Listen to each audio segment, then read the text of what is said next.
And I come to Roula Hamati from the Center for Cross-Regional Network for Migrants and Refugees, and who has also co-launched this together with the other three organizations: Solidarity Center, Lawyers Beyond Borders, MFA, CCRM. Uh, Rola, just to situate the context of what we are talking about, what is this transitional justice system? And we've just heard Dr. Sashi talk about it and say possibly at the international level it might be a real challenge. But from your perspective, why now? And what is it?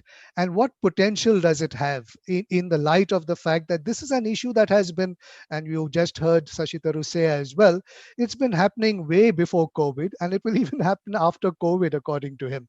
So why this campaign? Why now? And what sustainable potential it has?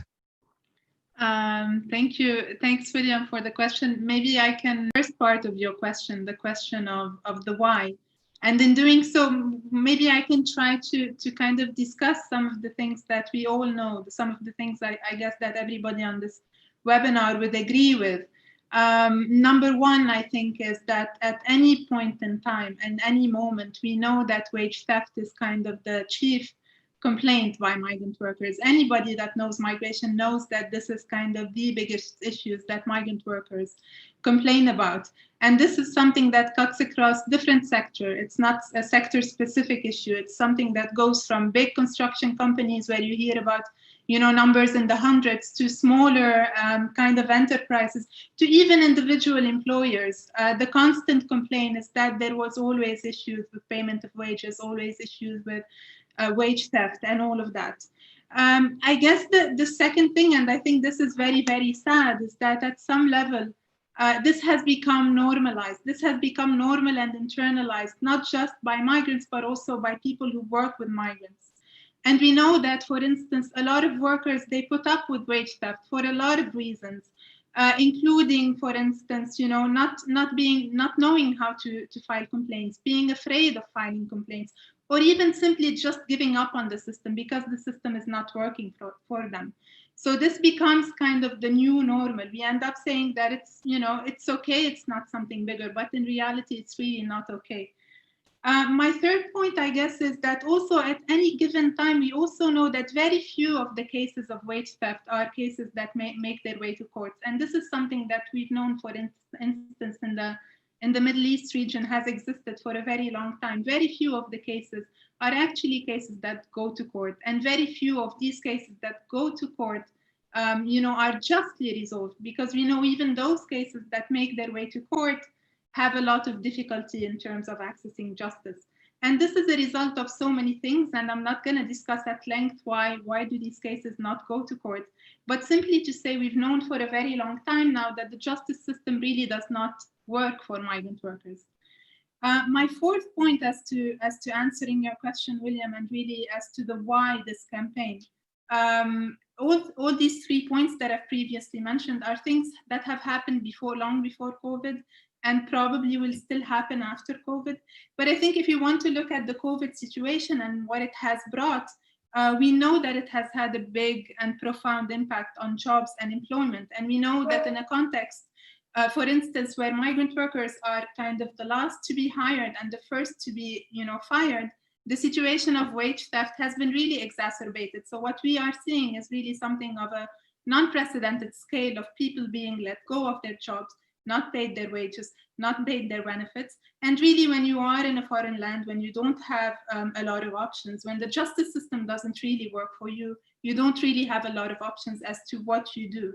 What we are seeing is really a situation of people being let go and having to return back home without their wages and even without the possibility and without a tangible way for them to claim what was lost. So I think this has been kind of the boiling parts that have brought together this campaign. And the whole idea is really that we cannot continue under what was normalized. We cannot continue to turn a blind eye to these violations that are happening.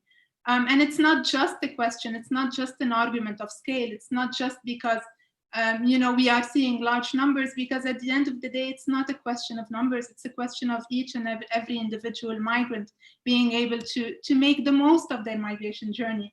We know that people, when they leave, they don't leave for the work experience, especially in these kinds of, in these kinds of jobs that people do. They're not leaving for the work, they're not leaving for the fun of it, but they're leaving for the potential of a better life, and yet they are coming back with nothing. And I think this is very significant, and this is something that makes us want to act now, makes us want to do something now. So that was kind of the initial inspiration or the idea behind the campaign. And the campaign is really just a simple coming together of civil society and trade unions. And this coming together is of us thinking that there could be a better way, there could be an alternative. This does not have to be the normal, and this cannot be the new normal on which we will build back better. So the campaign is really very simple, and I think if we sum it up, and I know you've kind of in your question you've touched on the whole issue of the international system, but the campaign asks are really very basic and very simple. And I think number one is that we are saying at the international level, there has to be a system that responds and resolves the issues of wage theft. And I know Dr. Shashi Tharoor spoke about, the UN Compensation Commission, and maybe the particular kind of historical and financial, singularities that made that possible. And while this is true, at least at the international level, we must find a way for us to come together to ensure that there is justice for wage theft. And the idea we are proposing here is basically a very simple idea of having a claims commission. And I know Dr. Tharoor touched on the idea of work tribunals or labor tribunals, as he called them. And I think our idea is very, very similar in that context.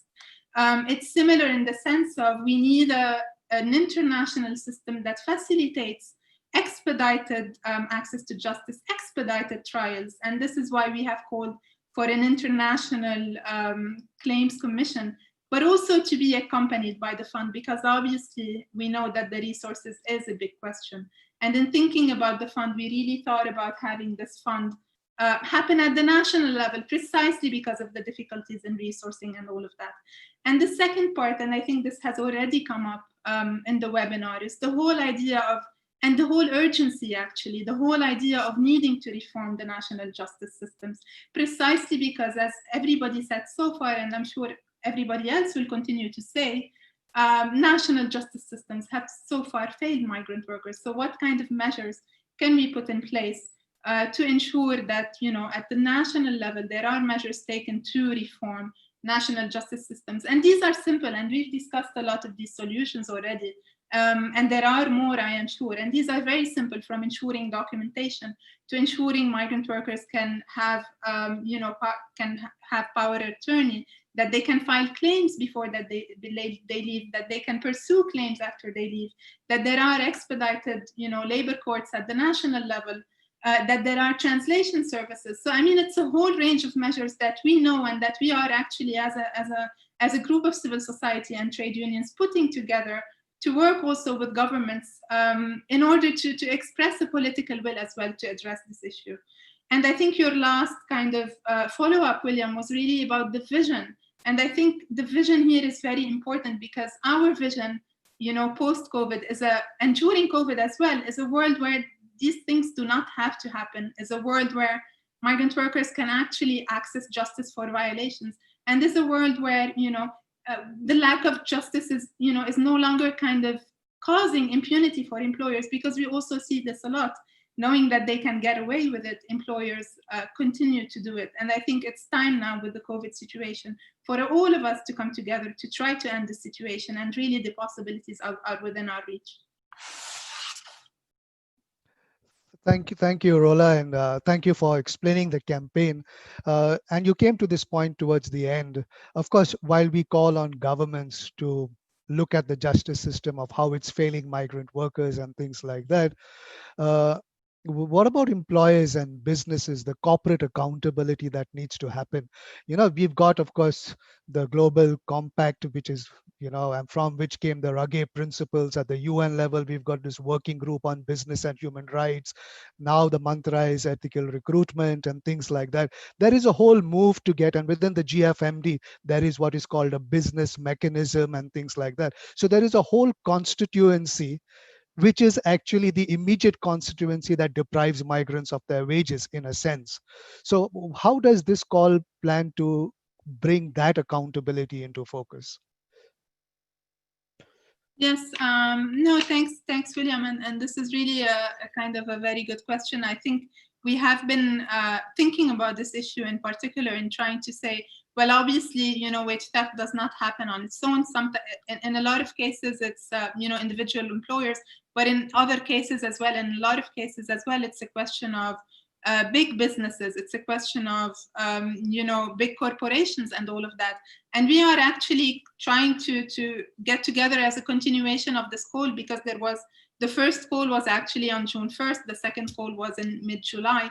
And as a continuation of this effort, we are working on specific asks for business, specific ways in which businesses can come together and say, we are also addressing the issue of wage theft, because part of working on wage theft is not just related to being able to access justice after the fact happens, but also what can we do to kind of prevent wage theft altogether. And part of it is obviously regulatory, because a lot of it can be done through policies, through introducing laws, measures, and all of that. For instance, wage protection systems and all of that.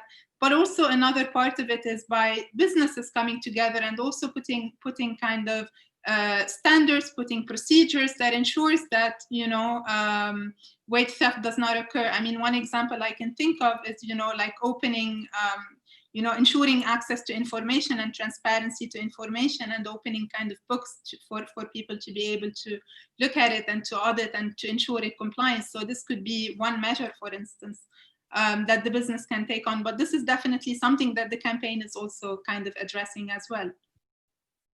Thank you for that, Rola. And I would like the panelist to also pay attention to the chat box. There are some very interesting questions being put there. If you want to take up some of those questions, I'll just point out one question that was put up to the panelist. Can we not think of creating a regional tribunal to look into migrant rights related to transnational justice affairs? How viable is this proposition in terms of consensus building among the governments supported by IOM, ILO, and OHCHR? But obviously, these questions are focused on the justice dimension and bringing that justice. So please look at the chat box as well for questions like that and see if you want to take them up.